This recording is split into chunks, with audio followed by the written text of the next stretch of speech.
Hola, bonjour, bonsoir, en bref, salut mes petits cocos, bon retour sur ma chaîne. Pour les habitués, quant aux petits nouveaux qui me rejoignent, bah bienvenue. Oui,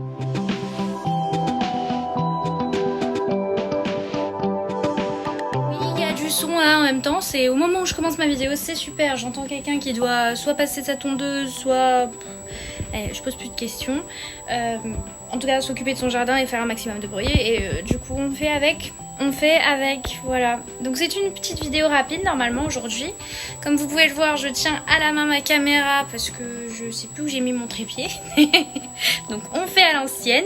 Qu'est-ce que c'est que cette vidéo? J'ai décidé de faire une vidéo sur mes deux livres solo, que j'ai lus. Je ne les ai pas en papier, ils sont sur ma liseuse. Il y en a un des deux que j'ai tellement aimé que j'aimerais un jour avoir en papier, ce serait super.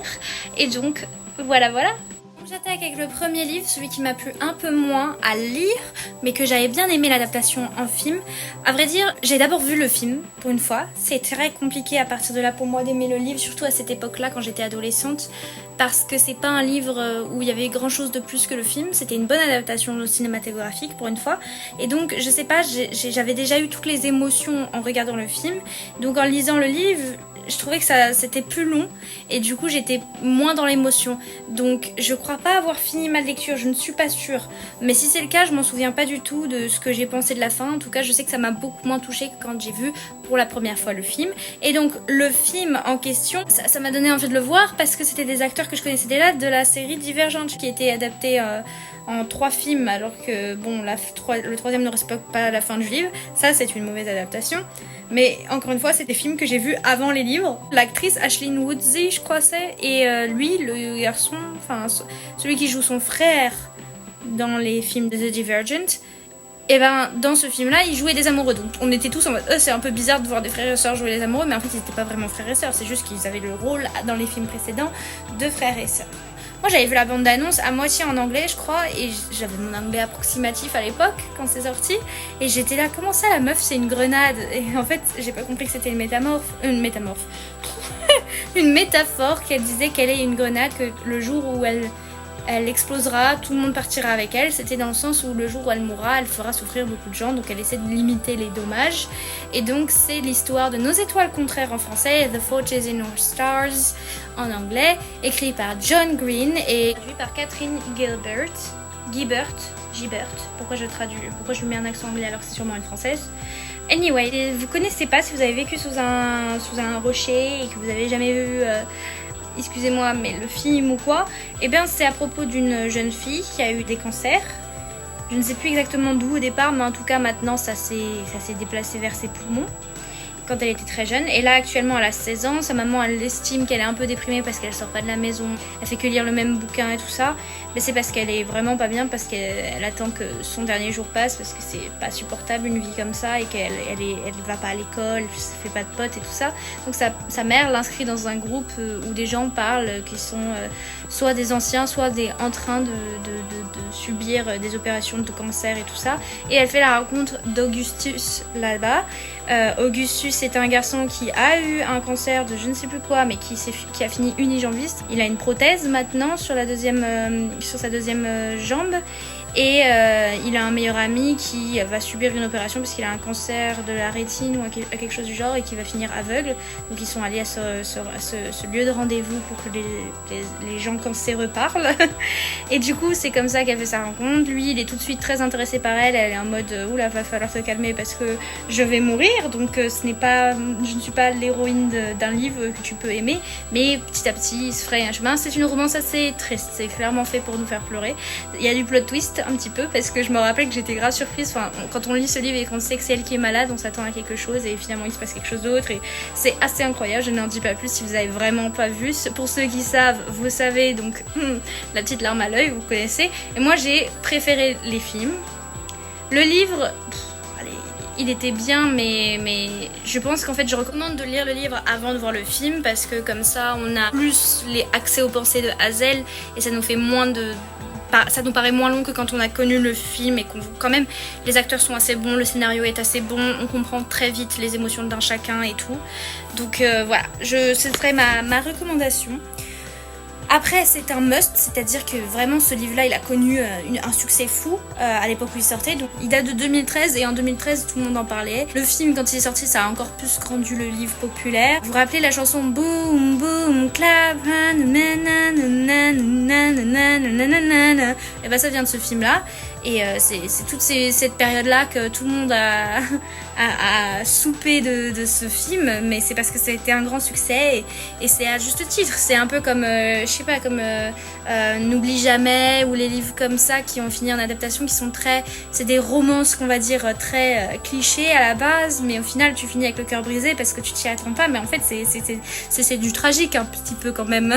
Puis il fait 336 pages d'après Goodreads. Il y a différentes couvertures. Je connaissais que la classique qui a été purement traduite de français à l'anglaise, moi, mais je vois qu'il y en a une autre qui est plutôt mignonne, mais sans plus. On va pas éterniser la vidéo pour rien. On a appris de nos erreurs. Déjà, chaque vidéo mensuelle, maintenant j'ai réussi à réduire à quasiment une demi-heure les vidéos. En même temps, c'est peut-être parce que je lis moins. Mais bon, du coup, le livre suivant. Un titre anglophone que normalement, si vous n'êtes pas trop une brêle en anglais, vraiment, hein, si vous avez jamais entendu l'anglais, peut-être c'est compliqué, mais vraiment là, normalement, tout le monde comprend. Le titre, vous devriez savoir ce que ça veut dire. C'est PS, I Like You. C'est écrit par Cathy West. Et en gros, PS, je t'aime bien. C'est à propos de... Je sais pas comment expliquer, c'est à propos d'une fille qui a envie d'écrire des chansons, qui a envie de chanter, mais elle ose pas, ou je sais pas, elle a un style de musique préféré, et elle a une meilleure amie qui n'a pas du tout son style, qui sortait avec quelqu'un qu'elle n'aimait pas du tout, c'est quelqu'un dans le lycée qui l'a fait chier depuis, qu'elle le fait chier aussi, et en cours, un jour, elle s'emmerde, elle écrit les paroles d'une chanson, et au lieu d'être effacée ou nettoyée par la femme de ménage, bah en fait au prochain cours, quand elle retourne à ce même cours-là, à cette même place-là, elle voit que quelqu'un a complété les paroles pour elle. Et donc pendant un certain temps, c'est à échange avec des titres de paroles et tout ça, des petites conversations entre deux. Puis ensuite, elle est curieuse, elle commence à s'attacher à cette personne avec qui elle discute sans savoir qui c'est vraiment, d'un autre cours. Et elle regarde et elle essaie de voir qui c'est, elle espionne. Et elle se rend compte que c'est le gars avec qui elle s'entend pas, qui est l'ex de sa meilleure amie. Et voilà. À partir de là, c'est qu'est-ce qui se passe? Est-ce que je l'aime pas? Est-ce que je l'aime bien? Je vois que finalement, c'est pas tellement un connard. Finalement, on a les mêmes goûts ou des trucs comme ça. Enfin, vous voyez, c'est le truc typique. Et donc, c'est un peu du Enemies to Lovers. Et j'étais très touchée. Je l'ai relu plusieurs fois, ce livre-là. J'ai bien aimé beaucoup, même. C'est une petite romance young adulte. Hein. Il n'y a pas d'épices plus que ça, je crois. Non, il n'y a vraiment rien. Je l'avais lu, je m'étais dit, mais qu'est-ce que c'est que ça? Il y a 15 000 couvertures. J'en ai une préférée que j'ai lue à l'époque. Mais finalement, ça m'étonne. J'aime pas les couvertures normalement avec des têtes d'humains ou des mannequins et tout ça. Mais là, je sais pas, je préférais la colorimétrie et tout ça. Il date de 2017 et je pense que je l'ai lu à peu près à sa sortie. Il fait environ 356 pages suivant la version que j'ai là sur Goodreads. Sur ma liste, je sais pas exactement combien j'ai pris au total. Mais en tout cas, je vous fais le petit résumé. C'est un jour d'ennui en cours de chimie. Lily griffonne les paroles de sa chanson préférée sur son bureau. Vous voyez, j'ai quand même un souvenir de ça. Hein. C'est pas ça mes scènes préférées quand même. Je me rappelle de plein de petites scènes autres. Tout de suite, quand j'ai un livre qui me plaît, je le sais parce que j'ai des scènes en particulier qui me viennent en tête, qui m'ont plu, on va dire. Et qui ont fait que ça fait partie des livres que j'aimerais un jour avoir ici, dans la bibliothèque. Donc, lorsque ça soit à la même place le lendemain, elle découvre que quelqu'un a écrit la suite. Très vite, Lily et son mystérieux interlocuteur se lancent dans une correspondance et s'éveillent. La jeune fille n'a jamais autant eu envie d'aller en cours, mais surtout pour y savourer sa lettre du jour. Dernier groupe de musique indé à découvrir, secrets de lycée ou confidences plus intimes, tout semble les rapprocher. Peu à peu, Lily réalise que son cœur s'emballe pour celui qui se cache derrière cette plume.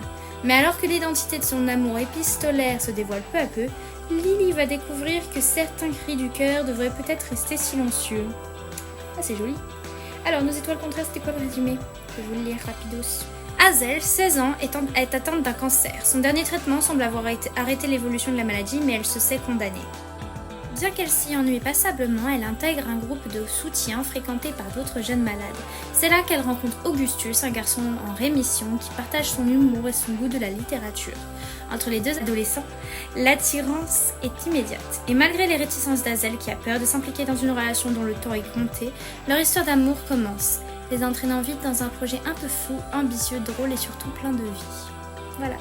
Donc pour The Fault in Our Stars, nos étoiles contraires, j'ai mis 3 étoiles, alors que PS I Like You, je lui ai mis 4 étoiles sur Goodreads, mais qu'en soi je pourrais presque mettre 4,75, c'est quasiment un 5 étoiles, c'est juste que je suis réaliste et que je sais que c'est pas, ça vaut pas un 5 étoiles, c'est pas une lecture hors norme qui vraiment a refait ma vie, mais c'est un good feeling, à chaque fois que je relis cette lecture là, je suis contente, je vois pas pourquoi je serais négative sur une lecture qui m'a fait du bien comme ça. Je recommande en tout cas dès les 10-11 ans, même pas, enfin c'est tranquille à lire. Nos étoiles contraires c'est un peu plus lourd, si on n'a pas envie de... Si on est une enfant qui aime les histoires qui brisent un peu le cœur, pourquoi pas, mais je pense qu'en général je recommanderais plutôt pour les 13-14 ans, quand on commence à voir que la vie n'est pas toujours tout rose, et donc dans les livres c'est la même chose. Donc ces 2 livres là, c'est des livres qui n'ont pas de suite, qui sont autonomes, et je les ai lus quand j'étais au collège. Même quand j'avais ma période où j'ai arrêté de lire, je crois que j'avais relu ce livre là, parce que c'est vraiment quand j'arrête de lire des livres pendant super longtemps, j'ai pas complètement arrêté, c'est-à-dire que j'ai relu des livres des fois quand j'avais envie, parce que j'étais là mais j'aime lire, moi je comprends pas pourquoi je me suis arrêtée, c'est juste que j'étais en désamour pour les nouveautés et j'ai relisé les trucs qui me plaisaient, donc ce livre là en a fait partie. Qu'est-ce que je suis en train de lire actuellement? Et bien là actuellement rien du tout, j'ai fini hier Uglies par Scott Westerfeld.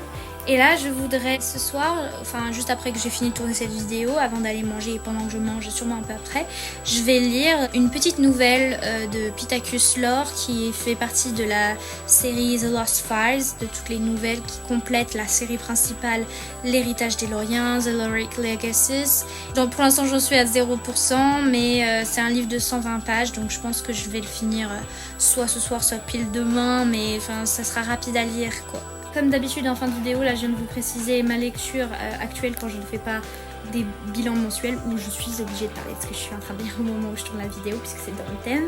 Là c'est pas dans le thème, c'est juste un petit ajout personnel, une petite nouveauté 2024 vous savez. Tout ça pour dire que là la vidéo est terminée, j'ai pas grand chose d'autre à ajouter, c'est très rapide ce genre de vidéo là, c'est un petit palette cleanser, donc un petit amuse-bouche avant les vidéos bilan de fin de mois. Vous likez si ça vous a plu, sinon vous n'êtes pas obligé de mettre un pouce en bas, c'est plutôt, soyez pas forcément des personnes négatives, c'est votre chemin, si la vidéo ne vous a pas plu, vous avancez. Lâchez des commentaires sinon, soyez pas dans la négativité trop brusque, mais conseillez-moi ce que je devrais améliorer, ce qui ne va pas, ce qui est bien, ce qu'il faut refaire, ce qui vous a plu, ce que vous avez pensé de ces lectures là si vous les avez lues, si vous les avez pas lues, est-ce que je vous ai donné envie.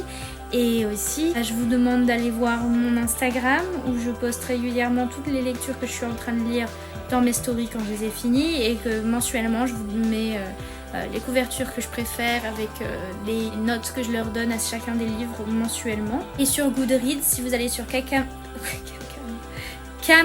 Critique, comme là sur ma chaîne, le même nom, et vous voyez la progression de ma lecture en général, vous voyez tout ce que j'ai prévu de lire, tout ce que j'ai déjà lu pour mon 2024 Reading Challenge, donc mon challenge de lecture 2024. Sur ce, je vais retourner à ma liseuse. Je vous souhaite à tous d'avoir de bonnes lectures, de bonnes vacances, de pas trop vous surmener avec le travail pour ceux qui n'ont pas la chance de partir en vacances. Que le temps soit avec vous parce qu'aujourd'hui il fait plutôt gris, mais dernièrement il faisait ultra chaud. Je vous fais de gros bisous, je vous dis à la prochaine et bye bye.